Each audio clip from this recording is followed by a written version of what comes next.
हमें अपने प्रत्येक कार्य का कोई फल प्राप्त करने की आशा होती है ना?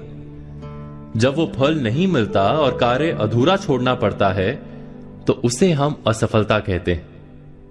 किंतु असफलता का वास्तव में अर्थ क्या है?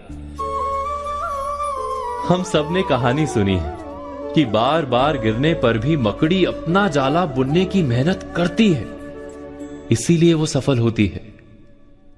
किंतु मेहनत तो हम भी करते हैं, फिर भी कई बार हम असफल होते हैं। जरा विचार कीजिए, मकड़ी जब जाला बुनना आरंभ करती है तो क्या वो अपने लिए कोई समय मर्यादा बांधती है? यदि एक दिन में जाला बन ना पाए तो क्या निराश होकर जीवन का त्याग कर देती है? नहीं, मकड़ी समय के साथ शर्त नहीं लगाती।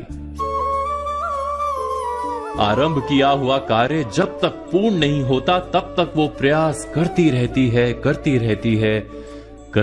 है। इसी कारण से मकड़ी कभी असफल नहीं होती। विचार कीजिए, केवल 10 कदम में पर्वत की चोटी पर पहुंचने की शर्त लगा लें तो हम अवश्य 11वें कदम पर स्वयं को असफल मानेंगे ना? किंतु हम केवल चलते रहने का निर्णय करें तो पर्वत की चोटी पर देर अबेर अवश्य पहुंच जाएंगे। पर्वत लांघने में सफलता तो अंतिम कदम पर ही मिलती है, उससे पहले के प्रत्येक कदम असफल ही होते हैं। जीवन तो वास्तव में ध्येय की ओर चलने का नाम है। कार्य करते रहने की धीरज जिसमें होती है उसे कार्य से लाभ अवश्य मिलता है। अर्थात हृदय में धीरज का ना होना ही असफलता है, और कोई असफलता नहीं है जीवन में।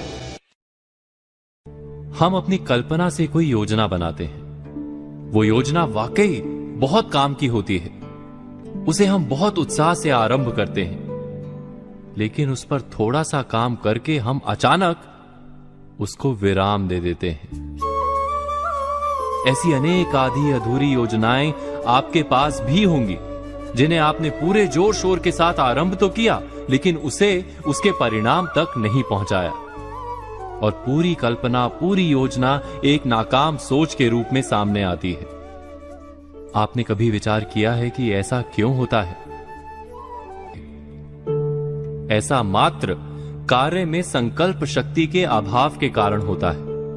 हम कार्य आरंभ करते समय अपनी संकल्प शक्ति पर विचार नहीं करते।